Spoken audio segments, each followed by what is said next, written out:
God मसीह family. कई बार हम जाने अनजाने में हमारे खुद के लिए बहुत सारे शब्दों का यूज़ करते हैं, और वो इसलिए क्योंकि हम भावनाओं में बह जाते हैं, क्योंकि आउटर सर्कमस्टेंसेस वैसे नहीं होते हैं जैसा हम चाह रहे होते हैं, वैसा सपोर्ट सिस्टम हमारे साथ नहीं होता है जैसा हम चाह रहे होते हैं। सो हमारी फीलिंग्स भी उस सिचुएशन के अनुसार हो जाती हैं। पर मसीह जीवन में और प्रभु के वचन का साथ यही है कि हम उस पर मेडिटेट करते हैं। जब हालात वैसे है भी नहीं, तब भी हम प्रभु के वचन पर मनन करते हैं। हम बार बार कभी इन सिचुएशंस में ऐसे आकर के बोल देते हैं कि पता नहीं मेरा क्या होगा, और पता नहीं मेरे हालात बदलेंगे या नहीं बदलेंगे। हम कई बार खुद के अंदर बहुत सारी क्वालिटीज़ तो देखते हैं, लेकिन उन क्वालिटीज़ को देखने के बाद भी एक डाउट आता है। वो डाउट कंटिन्यू बनता रहता है, फिर वो फीलिंग्स बन जाते हैं, फिर वो शब्द बन जाते हैं, फिर वो थॉट्स बन जाते हैं, देन वही फिर हमारी लाइफ हो जाती है। लेकिन हमें ऐसा नहीं करना है। हमें परमेश्वर के वचन पर अंगीकार करते रहना है, उसके परमेश्वर के वचन को मनन करते रहना है, अपने विचारों में अपनी ज़ुबान से उसे अंगीकार करते रहना है। एंड हम देखेंगे कि एक दिन फिर हमारे जीवन की सच्चाई, वो सामर्थ कार्य करेगी, और प्रभु का फेवर, वो सडन आने वाला फेवर है, वो एंटर करेगा हमारी लाइफ में। Praise God.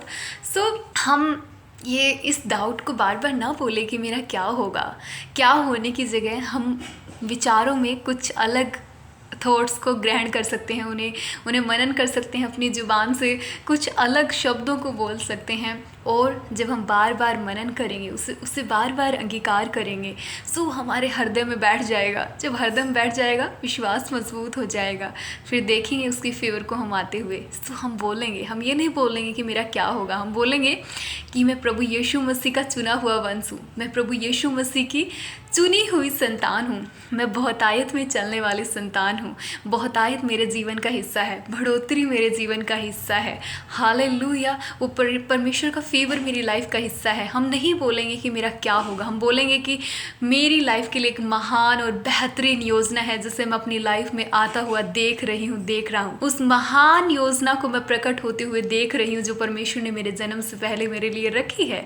और मेरा जीवन व्यर्थ नहीं है, बल्कि परमेश्वर की महान महिमा के लिए मेरा जीवन रचा गया और बनाया गया है। मैं परमेश्वर की भलाई को देख रही हूँ अपनी लाइफ में। मैं स्पेशल हूँ, मैं बड़ी ही स्पेशल तरीके से रची गई हूँ। मेरे जीवन से बहुत ही उत्तम कार्य होने हैं। वो प्रभु ने अपने लहू से मुझे खरीदा है। मैं बड़ी स्पेशल हूँ, मैं बड़ा ही स्पेशल हूँ। मेरे जीवन के लिए बड़ी ही उत्तम योजना है। मैं चुना हुआ वंश हूँ, बहुतायत में चलना मेरा हिस्सा है। सारी घटी कमज़ोरियों को अपनी लाइफ से आज और इसी वक्त कैंसिल करते हैं यीशु के नाम से।